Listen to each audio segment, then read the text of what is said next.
E o Tribuna Virtual é uma ferramenta de comunicação produzida aqui pela Rede Alesp durante a pandemia do novo coronavírus, que garante aos parlamentos um espaço com assuntos de interesse da população. Vamos às regras. Deputados serão inscritos via chat antes do início. Terão 10 minutos livres. O apresentador irá informar que o tempo estará terminando quando faltar 30 segundos e deverá interromper a fala. O deputado que tiver conexão estável e se houver interrupção por completo, poderá voltar após o orador que estiver usando a tribuna e encerrar a sua fala. Caso sobre tempo dentro das 2 horas previstas e não haja mais oradores inscritos, será permitida a reinscrição limitada a apenas um reingresso. E o Tribuna Virtual de hoje inicia com a deputada do PSL, Letícia Aguiar. Boa tarde, deputada. A senhora tem 10 minutos.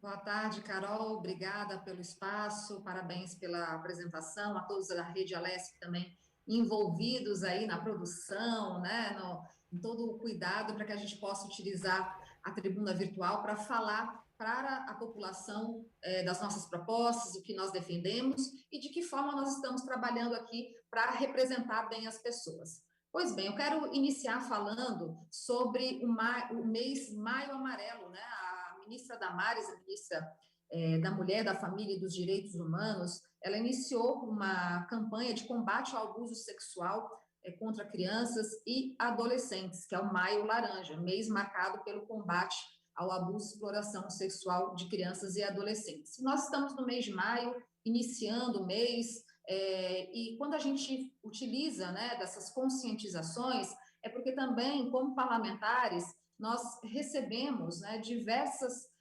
solicitações, apelos de mães, de pais que querem proteger os seus filhos. E eu entendo que também é uma atribuição de nós parlamentares utilizarmos a Assembleia Legislativa, né, e Congresso Nacional, Senado Federal, enfim, para que a gente possa discutir políticas públicas em defesa das nossas crianças, porque criança é, sim, o maior patrimônio do seu país.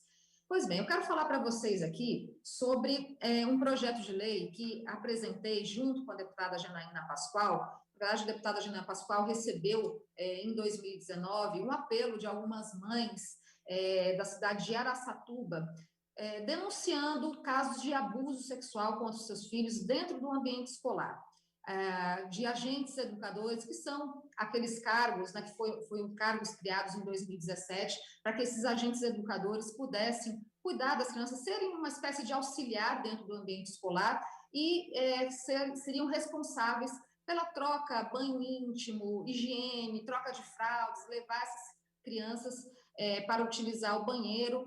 Porém, essas mães de Araçatuba levaram até a deputada Janaína denúncias de abusos sexuais que estavam acontecendo dentro do ambiente escolar, que estava gerando muita preocupação, desconforto, especialmente dessas mães não saberem que esses agentes educadores do sexo masculino estavam fazendo a troca higiênica, a higiene íntima dessas crianças.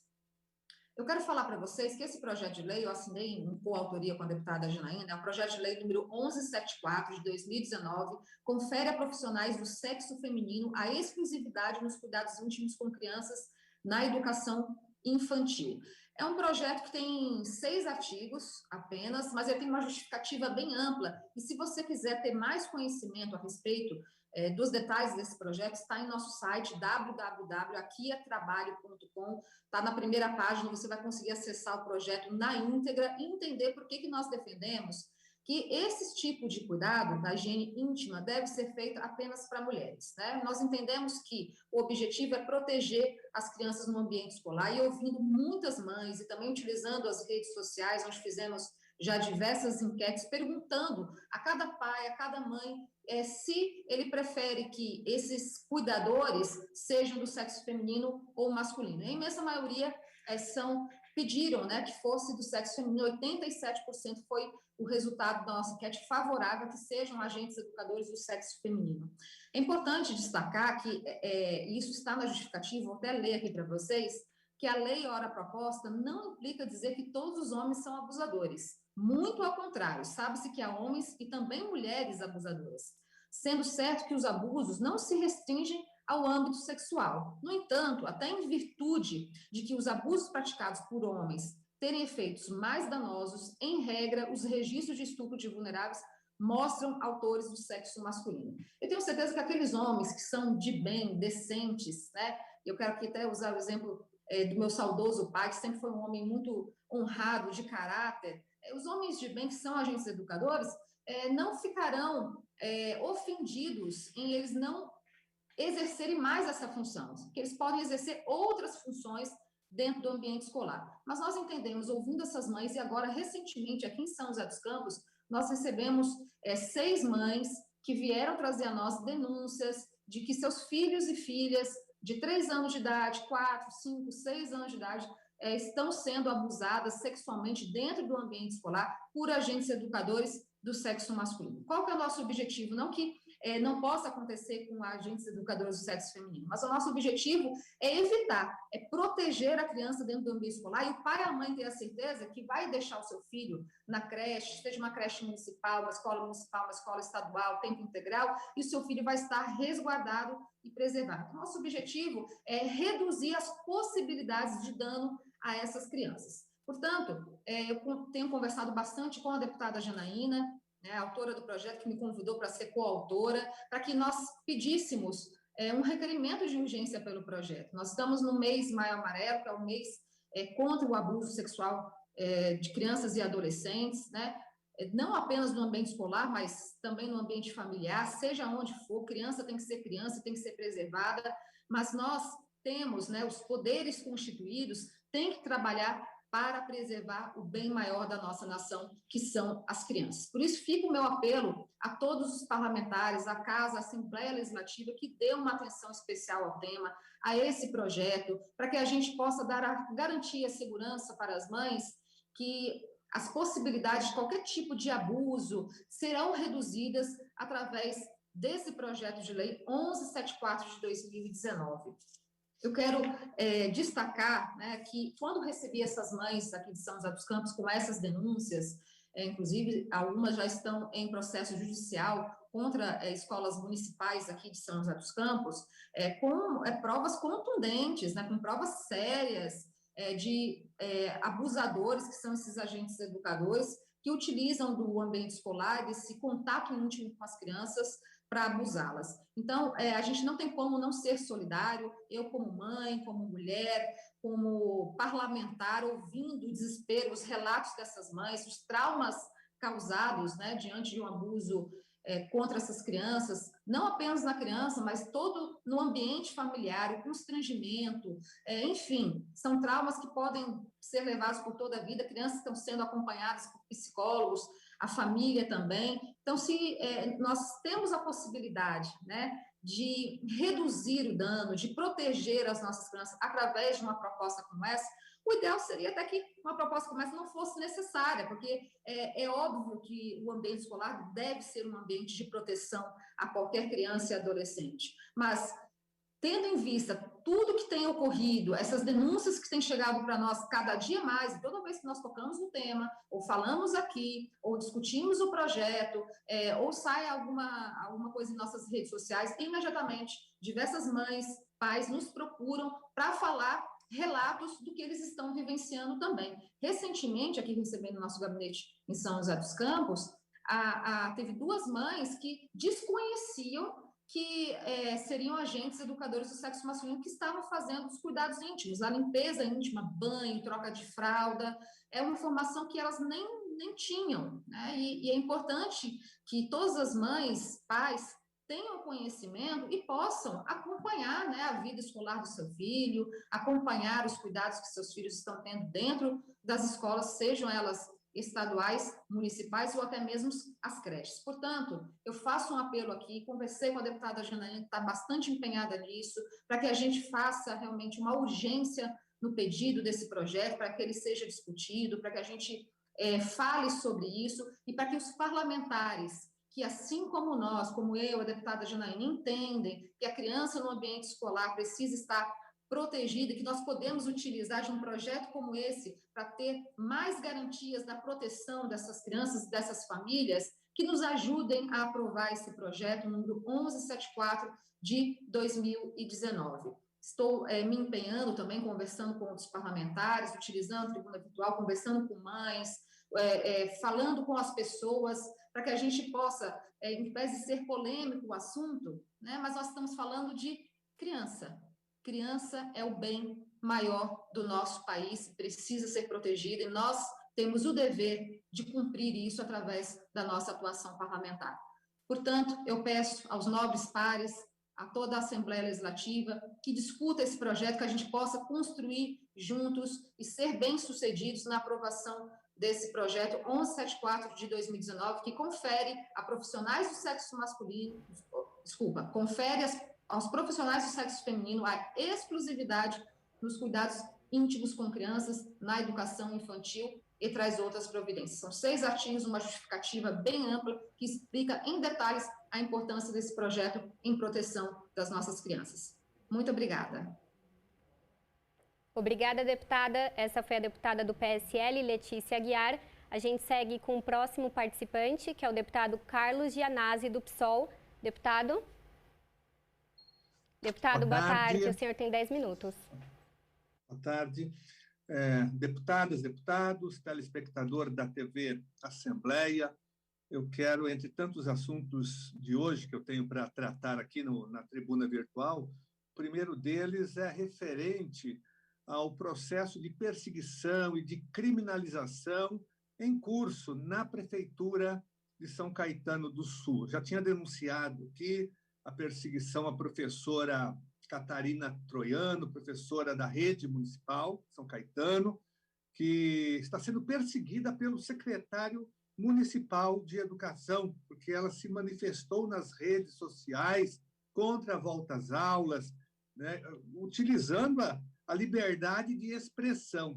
E por ter feito críticas à gestão, né, ela está sendo punida. O secretário municipal de educação foi numa delegacia de ensino e fez um boletim de ocorrência contra a professora, criminalizando a professora Catarina Troiano, que está defendendo a vida. A manifestação dela é em defesa da saúde pública, da vida, da comunidade escolar, e ela está sendo perseguida, né?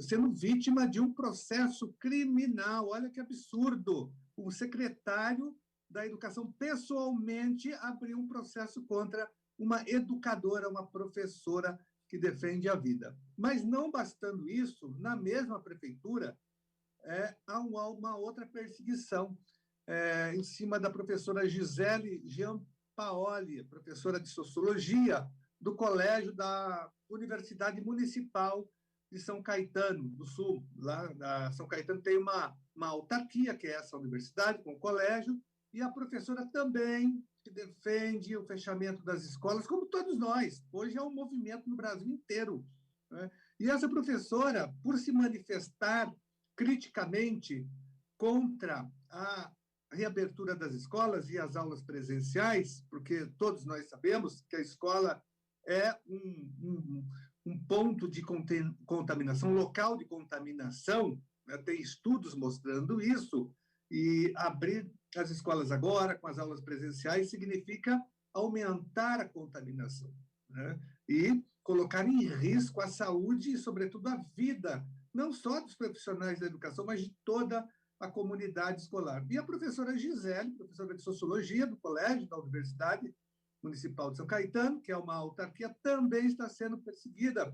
Ela está sendo vítima de um processo administrativo. E no processo, o reitor, Leandro Prearo, ele pede, olha só o absurdo, eles pedem a suspensão por 60 dias da professora com um indicativo de demissão por justa causa, porque a professora está se manifestando criticamente. Olha que absurdo, é um estado policial sendo instalado dentro da Prefeitura de São Caetano do Sul. Isso nós não podemos admitir. Eu já tomei algumas providências, entre elas, além da denúncia pública que eu venho fazendo, a convocação. Eu já pedi a convocação tanto do secretário municipal de Educação de São Caetano, que abriu um boletim de ocorrência, olha que absurdo, contra uma queixa, né? Na verdade, é uma queixa-crime contra a professora Catarina Troiano. E esse reitor, Leandro Preário, né, que abriu esse processo administrativo contra uma professora que está se manifestando contra a reabertura das escolas. Olha, é um absurdo. Então, vocês vão ter que prender todo mundo, todos os profissionais da educação que são contra as aulas presenciais. Eu quero fazer aqui esse destaque, essa denúncia. Nós estamos tomando providências, vamos também acionar o Ministério Público Estadual em relação a essa perseguição. Então, Estado policial dentro da Prefeitura de São Caetano do Sul, perseguição política, assédio, constrangimento, em cima dos profissionais da educação. Nós não podemos permitir que isso aconteça. Então, todo o nosso apoio à professora Catarina Troiano e à professora Gisele Giampaoli, professora de Sociologia desse colégio da Universidade Municipal de São Caetano. Estamos com vocês, tá bom? E queria ainda dizer que essa perseguição também existe aqui em São Paulo, na capital, porque os profissionais da educação da rede municipal de São Paulo estão em greve, já há mais de 80 dias, uma greve longa em defesa da vida, em defesa da saúde, e a prefeitura, a gestão do Bruno Covas, continua o processo de perseguição em cima desses servidores, né? Não pagando mais os salários dos servidores que estão nessa luta em defesa da vida, cortando os salários. Olha só que absurdo, que punição. Servidores que defendem a vida, a saúde pública, estão sendo perseguidos, não estão tendo mais acesso aos seus salários, a sua única forma de sobrevivência, de sustentação, né, e das suas famílias. É um absurdo. Eu quero fazer essa denúncia também contra a Secretaria Municipal de Educação da gestão Bruno Covas, do secretário Fernando Padula, que está tirando o alimento dos profissionais da educação que estão exercendo o legítimo direito de greve garantido pela Constituição Federal, e a greve sanitária é uma das greves mais nobres que existe, a greve em defesa da vida, e, no entanto, eles estão sendo punidos, mesmo com agora o anúncio. Acabou o secretário municipal de saúde, Edson Aparecido, que inclusive já foi deputado estadual, acabou de dar uma entrevista agora,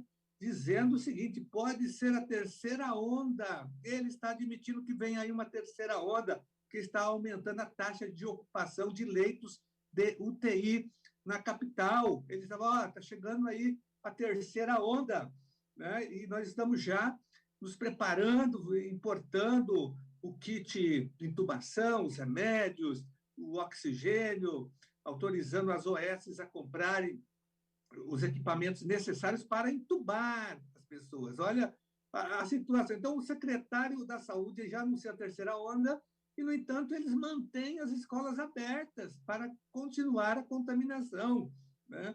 Inclusive contradizendo até o que disse há um mês atrás, numa entrevista, o Bruno Covas, dizendo que realmente a reabertura das escolas na cidade de São Paulo propiciou o aumento da contaminação. E, no entanto, eles mantêm as escolas abertas, com aulas presenciais, né, e prejudicam e perseguem os profissionais da educação que estão em greve defendendo a vida, dizendo exatamente isso. O secretário, olha, vem aí agora a terceira onda, que todos os sanitaristas, todos os especialistas dizem que essa terceira onda vai ser pior ainda, vai matar muito mais, vai contaminar muito mais, vai deixar muito mais sequelas, porque o vírus está se fortalecendo através das suas mutações, das suas variantes, e as crianças estão, sim, sendo contaminadas, já tem crianças mortas, né? Então, acabou aquela tese que não se sustentou e não se sustenta agora, mais do que nunca, de que criança não é afetada pelo coronavírus. Isso acabou, já tem vários casos de crianças contaminadas, internadas e mortas. Crianças, adolescentes, todos estão acompanhando isso. E, no entanto, a Secretaria Municipal de Educação insiste nessa política, né, que se associa ao genocídio, maior genocídio produzido pelo governo Bolsonaro. Espero que que seja impedido imediatamente, mas a Prefeitura de São Paulo, sobretudo a Secretaria Municipal de Educação, está se associando ao genocídio, está fortalecendo, com a abertura das escolas, com as aulas presenciais, o processo de contaminação e das mortes na nossa cidade. Então, por isso que quero fazer também essa denúncia, que a Secretaria da Educação cesse os descontos e o corte nos salários dos profissionais da educação que estão em greve pela vida, em greve pela saúde pública, defendendo toda a comunidade escolar. É um absurdo, é um ato covarde e perverso esse de atacar os profissionais da educação, tirando os seus salários, tirando a sua única forma de sobrevivência, de alimentação, de acesso enfim, à sobrevivência. Então, faço aqui essa crítica aberta à gestão do Bruno Covas e, sobretudo, à Secretaria Municipal de Educação. Muito obrigado. Obrigada, deputado. Seguimos agora o Tribuna Virtual com a inscrição da deputada Janaína Pascoal, do PSL. Deputada, boa tarde. A senhora tem 10 minutos. Muito obrigada, cumprimento a todos. Eu gostaria de falar sobre um tema federal hoje. É um tema muito importante, porque, em certa medida, até mesmo as manifestações de 2016 guardaram relação com esse tema, que é justamente a questão da prisão após a condenação em segunda instância. Como eu sou da área penal, né, professora de direito penal, doutoramento em penal, livre docência em penal, é um tema relativamente ao qual eu me aprofundei muito, e eu respeito bastante tanto os argumentos daqueles que são favoráveis à prisão após a condenação em segunda instância, como também respeito os argumentos daqueles que são contrários, que entendem que tem que esperar ter a análise do recurso especial no STJ, do recurso extraordinário no STF, para somente depois poder iniciar o cumprimento da pena. Eu respeito os posicionamentos diversos. O que eu não posso respeitar é que a população seja enganada, né? Eu não posso aceitar que se diga para a população que se está criando uma norma para uma finalidade, quando, na verdade, o resultado da norma será o contrário da finalidade anunciada. Então, vamos lá. Muitas pessoas entendem que já hoje é possível prender a pessoa condenada à pena privativa de liberdade, uma vez confirmada a condenação pelo tribunal que avalia a apelação, que não precisaria de mudança de norma. Outras pessoas entendem que é necessário, sim, ter uma mudança de norma. Melhor, ter uma alteração constitucional para prever claramente essa possibilidade. Tá? Ganha força a tese de que, tendo uma alteração constitucional, existe maior segurança dos magistrados para decretarem esta prisão. Por isso, criaram-se alguns projetos, né, de mudança constitucional. O projeto apresentado, a PEC apresentada pelo deputado federal Alex Manente, ganhou força. Eu lembro que, antes da pandemia, o deputado Alex Manente, inclusive, esteve aqui no meu gabinete. Nós fizemos uma reunião sobre esse assunto. E a PEC dele foi tramitando. E foi apresentado um substitutivo pelo deputado Tradi.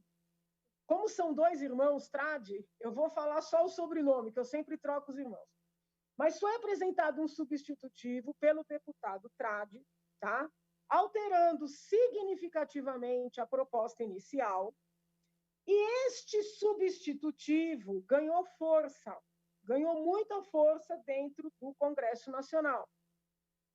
Tanto é assim que nos encontros técnicos, né, que estão acontecendo em torno da PEC, só se fala no substitutivo. E muitos deputados federais, né, utilizam aquela máxima que percorre o legislativo, que o inimigo do bom é o ótimo. Então, que se não dá para conseguir tudo, é melhor ficar com o texto que se tem. Eu tenho ouvido deputados, né, de todas as linhas ideológicas se conformarem, defenderem o texto do substitutivo do deputado Tradi. E esses deputados apresentam como ponto negativo da PEC, né, do substitutivo do deputado Tradi, o fato dele prever que a alteração só vai valer da publicação da PEC em diante.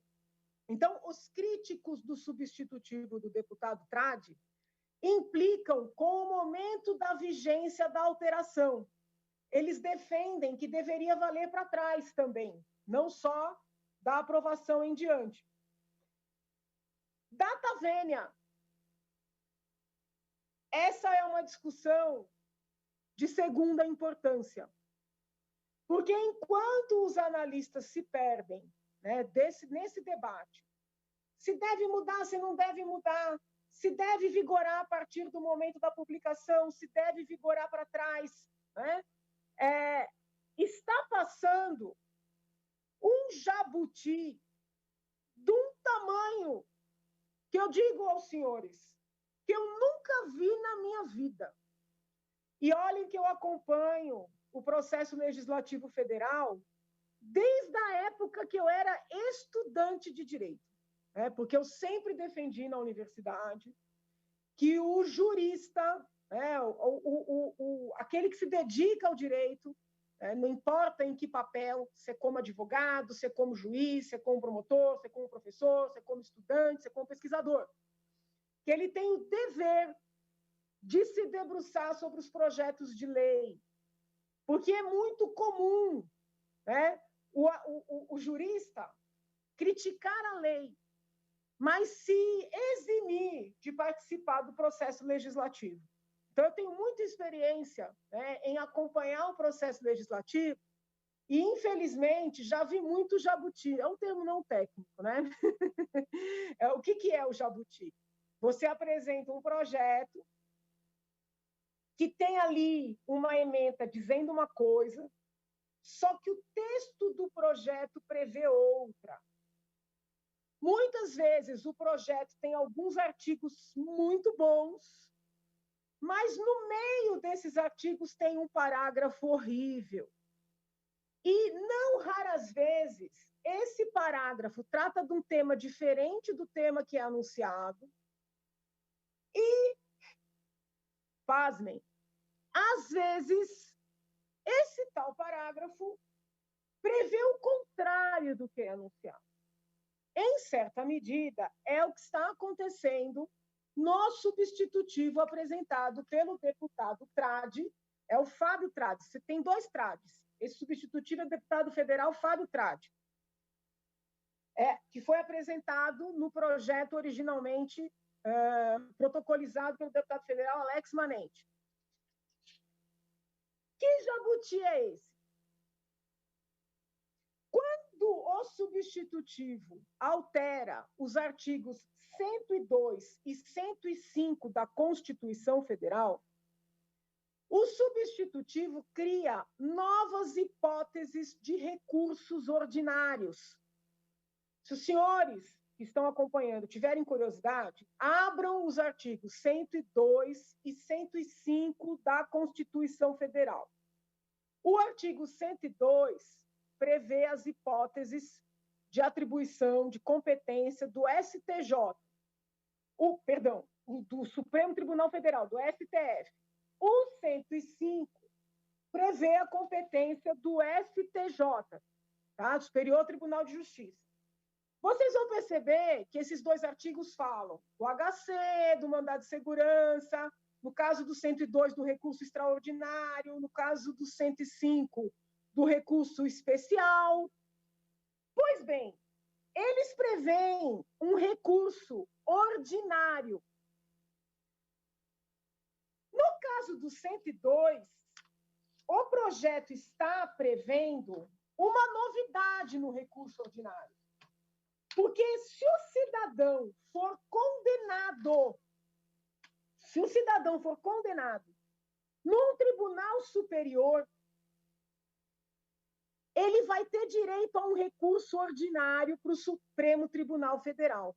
No caso do 105, se o cidadão for condenado por um tribunal regional federal ou por um tribunal de justiça, em única instância, ele vai ter direito a um recurso ordinário para o Superior Tribunal de Justiça. Então, no lugar dessa tal PEC, por meio desse substitutivo, acelerar o trâmite das ações penais, está, na verdade, criando uma nova instância. Eu estou vendo aqui que meu tempo vai acabar. Eu já peço reinscrição, porque eu vou ler para vocês o que está escrito no substitutivo. Porque eu prefiro que vocês analisem, né, do que acreditem na minha palavra. E vocês vão perceber que eu não estou inventando nada. Que se isso aqui passar, a impunidade que já graça vai imperar de vez. Eu volto. Obrigada, deputada. Seguimos com a reinscrição do deputado Carlos Gianazzi, do PSOL. O deputado tem mais 10 minutos. Deputado? Olá. Deputado, por gentileza, o senhor pode Oi, abrir o vídeo? Isso. Olá, boa tarde. Boa tarde. De volta à tribuna da Assembleia Legislativa, eu quero aqui dizer que a nossa assessoria fez um estudo levantando o valor total do saque que é feito, do roubo, do assalto que é feito pelo governo estadual, pelo governo Dória, em relação ao confisco dos aposentados e pensionistas, né? Que é fruto do decreto 65021 e fruto também da famigerada reforma da Previdência. E nós fizemos um cálculo aqui de um valor aproximado de mais de R$1 bilhão. R$1 bilhão é o valor desse saque. Eu falo que assalto não é confisco, porque é muito sério. Já falei muito sobre esse assunto.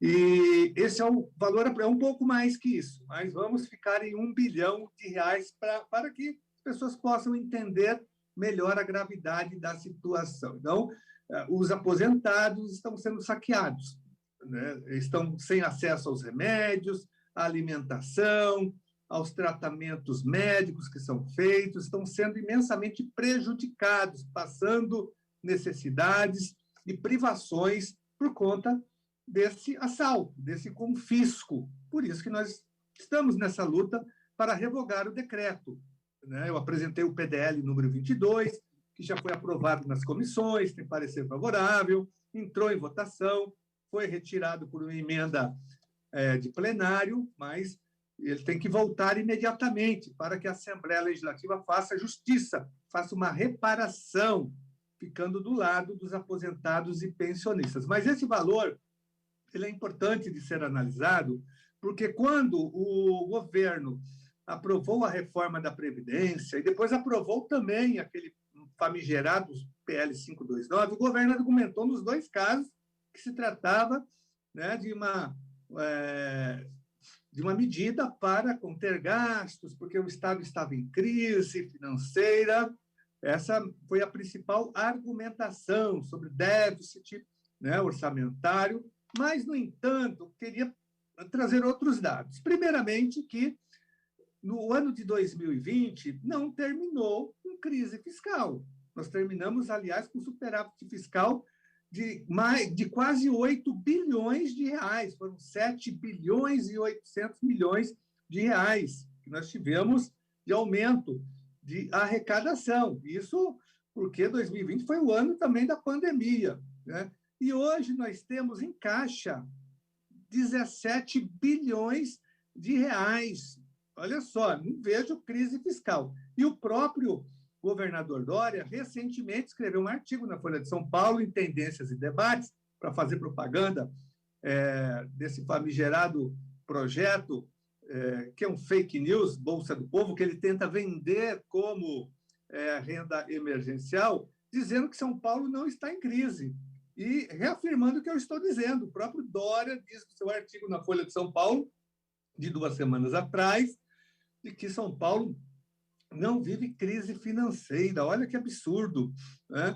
Mas, no entanto, ele cortou, ele fez o confisco dos aposentados e pensionistas, falando o contrário, né? Mas, não bastando isso, né, nós temos ainda, minha gente, uma dívida ativa que não é cobrada, né? Não vejo empenho, não vejo, né, uma determinação do governo em cobrar de fato, não vejo empenho para valer na cobrança dessa dívida ativa de mais de 340 bilhões de reais, né? Uma boa parte é representada por dívidas das grandes empresas do estado de São Paulo, empresas de telefonia, do ramo frigorífico. Eu já apresentei vários números, né, até individualizados, até com o nome das empresas que são devedoras da dívida pública. Tem empresa que deve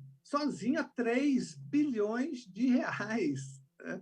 Tem empresa que deve 1 bilhão e 500 milhões de reais, como eu já citei aqui, o caso da Sadia, empresas telefônicas como a Claro, como a Vivo, né? Essas empresas devem bilhões para o estado de São Paulo. E, no entanto, não vejo empenho do governo em cobrar, em denunciar esse fato. Ele prefere atacar os mais fracos, que, no caso aqui, ele escolheu os aposentados e pensionistas. Sem contar ainda a política de desoneração fiscal do nosso estado, que supera os 20 bilhões de reais, que é dinheiro transferido para empresas privadas, para grandes grupos econômicos do estado de São Paulo. E muitos deles são também devedores ainda da dívida ativa. Também já denunciei exaustivamente esses números e essas empresas, tanto na reforma da Previdência, como também quando foi aprovado o famigerado 529, que aumentou os impostos, que colocou em curso uma reforma administrativa contra o povo de São Paulo, extinguindo instituições de pesquisa, a SUSEM, por exemplo, né, acabando com a isenção do IPVA para uma parte das pessoas com deficiência. E eu apresentei esses números, fiz esse debate na tribuna, em todos os momentos, nas audiências que nós realizamos na LESP e fora dela. Então, o que eu estou dizendo é que São Paulo não está em crise financeira e não há necessidade nenhuma do governo ser tão covarde e perverso a ponto de saquear os baixíssimos proventos dos aposentados e pensionistas, que não têm mais outra fonte de renda, que não tem como trabalhar, né? Pessoas que já contribuíram com o regime previdenciário do Estado de São Paulo. Por isso que é urgente a aprovação do nosso PDL número 22, é urgente o fim desse confisco salarial. Não há nenhum motivo financeiro, né, e nem político e nem social para a manutenção dessa perversidade do governo estadual. E quero ainda terminar o meu pronunciamento de hoje dizendo da nossa preocupação. Eu estou acompanhando, deputados e deputadas, a tentativa do governo estadual, através da Secretaria de Educação, de implantação autoritária no momento terrível de pandemia, onde o Estado de São Paulo já vai chegando aos 100 mil mortos, da implantação autoritária da PEI, da Escola Cívico-Militar, do EJATEC, do novo velho ensino médio. O governo está aproveitando esse momento para passar programas autoritários e excludentes de educação, que não têm um consenso, que não têm o apoio dos profissionais da educação e das comunidades escolares. O governo está passando a boiada. Eu já acionei o Ministério Público contra essa tentativa. É importante que as escolas façam mobilizações, debates, não aceitem a imposição desses programas, porque eles vão custar muito caro para a comunidade escolar, porque é um projeto que esses projetos promovem a exclusão escolar, aumentam ainda mais a exclusão escolar, prejudicando toda a comunidade escolar, prejudicando também os profissionais da educação, porque a partir do momento em que o projeto é implantado numa escola, como PEI, como Escola Cívico-Militar, o professor, ele é como se ele saísse da carreira do magistério, uma outra carreira é criada, paralela à carreira do magistério, afrontando o nosso histórico Estatuto do Magistério, que é de 1985, ainda da época da gestão do Franco Montoro, que foi muito desfigurado durante as várias gestões do PSDB, principalmente na gestão Covas, Rosenbauer, mas ainda é o Estatuto do Magistério em vigor, mas ele é atropelado, ele é afrontado porque é criada uma carreira paralela, onde se estabelece um tal de perfil, né, que é um perfil extremamente com uma avaliação subjetiva. Se o professor não se enquadra nesse perfil, ele é demitido, ele é afastado, tanto ele como também o próprio diretor ou a diretora da escola. Então, é um programa excludente, eu já também falei muito sobre isso, fiz várias denúncias, debates, né, dizendo que é um projeto que a implantação desses projetos ela é autoritária e os projetos em si são projetos excludentes. Exclui a comunidade escolar, os alunos, sobretudo os alunos mais pobres, os alunos que precisam trabalhar. Esses alunos serão os mais prejudicados. E esses projetos aumentam também a superlotação de salas. Então, eu queria fazer essa denúncia contra a implantação autoritária desses programas, PEI, Escola Cívico-Militar, EJATEC e o novo que para nós é velho, ensino médio. Muito obrigado. Obrigada, deputado. A deputada Letícia Aguiar, do PSL, se reinscreveu. Deputada, a senhora tem mais 10 minutos.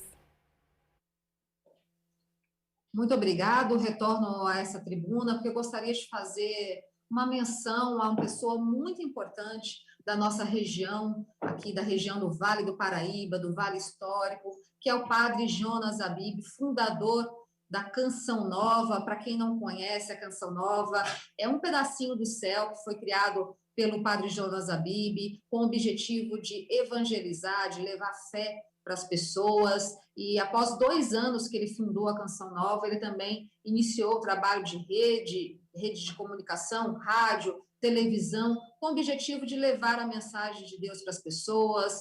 E esse período que nós estamos vivendo agora de pandemia, o quanto isso tem sido importante, a gente ter um canal como a Canção Nova, que faz esse trabalho importante de cura, de libertação, de fé, de evangelização para as famílias, e também faz um trabalho importante de ajuda às pessoas mais vulneráveis. Eu estive em janeiro deste ano na sede da Canção Nova, visitando lá, eu que já faço parte da Canção Nova há muitos anos, eu e minha família, mas fui lá como parlamentar para conhecer o Instituto Canção Nova, que é um instituto que atende atualmente em torno de 1.000 crianças, gratuitamente, né, com uma escola de ensino fundamental, e dá todo o cuidado para essas crianças da cidade de Cachoeira Paulista, cidade onde é localizada a Canção Nova. Por que eu estou falando da Canção Nova? Porque o nosso querido padre Jonas Abib, esse homem de tanta fé, de tanta evangelização, um homem tão importante para toda a nação cristã, e especialmente, né, para a Igreja Católica, ele está passando agora por um tratamento. Ele foi diagnosticado com mieloma, está sendo tratado, está sendo bem cuidado, mas eu quero utilizar aqui esse espaço para pedir a você que está nos assistindo orações ao nosso querido padre Jonas Abib, um homem tão doce, fraterno, tão importante para tantas e tantas pessoas, e o responsável por criar e fundar o Instituto Canção Nova, a Rede Canção Nova de televisão, de comunicação, e que tem sido uma ferramenta muito importante de fé para todo o Brasil e para o mundo. Então, fica aqui, padre Jonas Abib, né, toda a nossa solidariedade, todo o nosso amor, respeito ao senhor, que o senhor saia logo dessa, que o senhor esteja de volta logo evangelizando para todos nós, e da sua extrema importância para mim como católica, mas para todas as pessoas, toda a população que ouve muita Canção Nova, que tem a Canção Nova como referência. Estamos aqui, padre Jonas Abib, Canção Nova, Cachoeira Paulista, Vale do Paraíba, Estado de São Paulo, Brasil. Estamos em oração pelo Padre Jonas Habib. Que Deus possa, muito em breve, curá-lo totalmente e esse tratamento seja rápido, eficaz, que o Senhor esteja de volta conosco para trazer conforto e paz aos corações de tantas pessoas que precisam das suas palavras de fé. Muito obrigada. Obrigada, deputada. Seguimos o Tribuna Virtual com a reinscrição da deputada Janaína Pascoal, do PSL. Deputada, a senhora tem mais 10 minutos. Muito obrigada. Vamos seguir com o tema da PEC, que ganhou o número 199A de 2020. Foi uma PEC inicialmente proposta pelo deputado federal Alex Manente, que depois recebeu um substitutivo que tem conseguido muito apoio do deputado Fábio Tradi, tá? E também é conhecida como PEC da segunda instância. Na primeira parte, eu expliquei que a PEC anuncia o objetivo de acelerar o trâmite do processo, de viabilizar que as pessoas condenadas comecem rapidamente a cumprir a sua pena privativa de liberdade. No entanto, o que o projeto de verdade faz é criar mais uma instância para aquelas pessoas que já têm prerrogativa de foro, tá? Então, eu vou ler para vocês perceberem o que é que eu estou falando.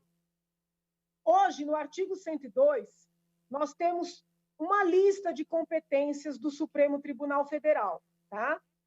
No inciso 2º, está escrito assim, que compete ao Supremo Tribunal Federal julgar em recurso ordinário o habeas corpus, o mandado de segurança, o habeas data e o mandado de injunção, decididos em única instância pelos tribunais superiores, STJ, TSE, se denegatória a decisão.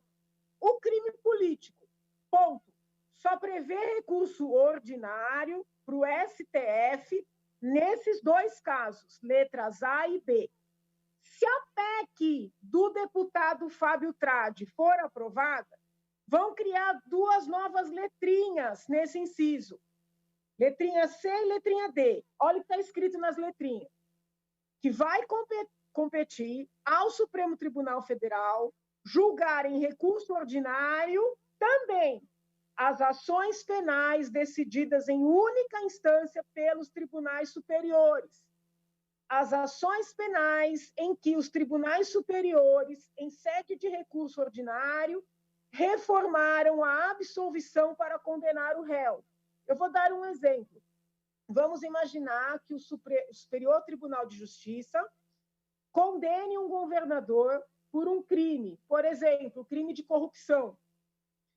Hoje, o Supremo Tribunal Federal só vai analisar questões constitucionais envolvidas. Se essa PEC passar, o Supremo Tribunal Federal vai poder se debruçar sobre todo o material probatório de novo. Ou seja, gente, no lugar de nós estarmos diminuindo uma instância, que é o que se anuncia, estamos criando mais uma instância para aquelas pessoas que têm prerrogativa de foro, tá? Mas não é só. Hoje, o artigo 105 da Constituição Federal prevê as competências do Superior Tribunal de Justiça.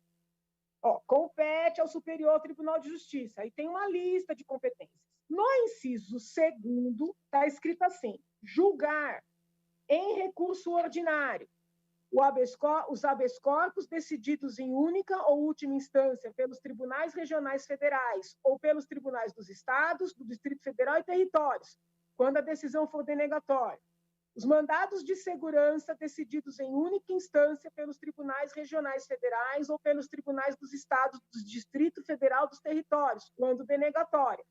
As causas em que forem partes, Estado estrangeiro ou organismo internacional de um lado e do outro, município ou pessoa residente ou domiciliada no país. Então, hoje, tem essas 3 hipóteses de recurso ordinário passível de ser julgado pelo STJ. Se a PEC do deputado Tradi for aprovada, vão criar mais 2 letrinhas. O que dizem essas letrinhas? que o STJ vai julgar em recurso ordinário as ações penais decididas em única instância pelos tribunais regionais federais, pelos tribunais dos estados ou pelo Tribunal do Distrito Federal e Territórios. Também as ações penais em que os tribunais regionais federais, os tribunais dos estados e do Distrito Federal tenham reformado a absolvição para condenar o réu. Prestem atenção. Se um deputado estadual for condenado por algum crime pelo Tribunal de Justiça, hoje o STJ só vai se manifestar sobre questões jurídicas.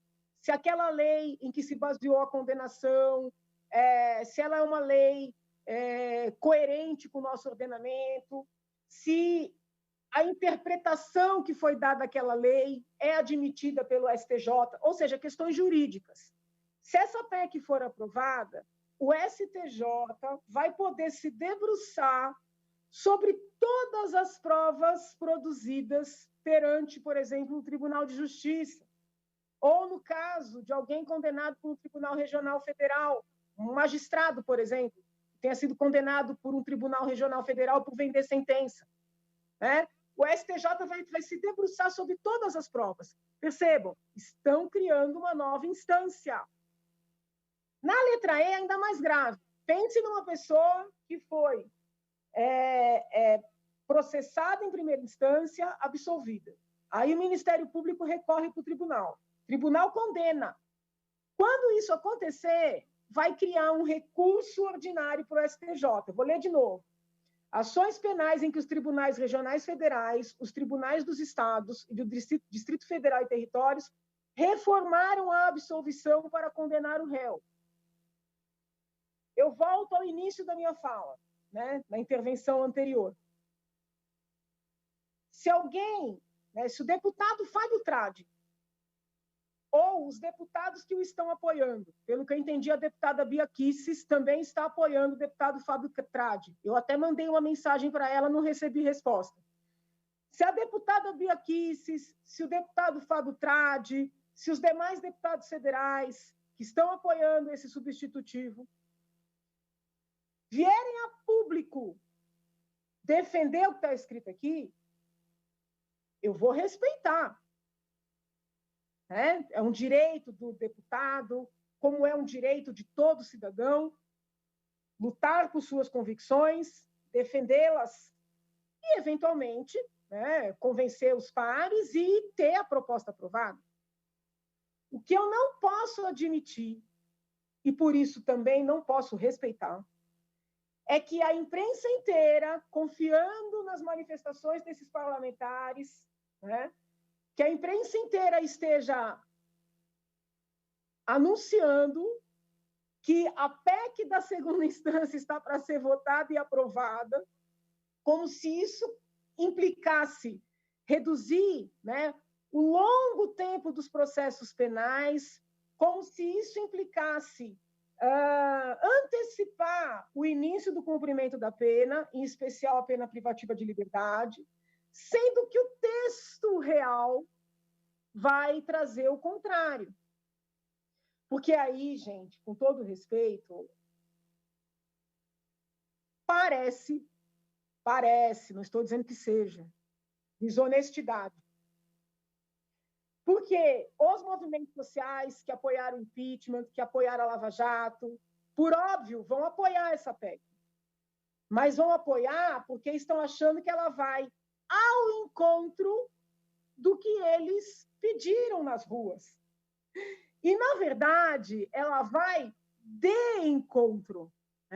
Quando a gente fala vai ao encontro, significa vai no mesmo sentido.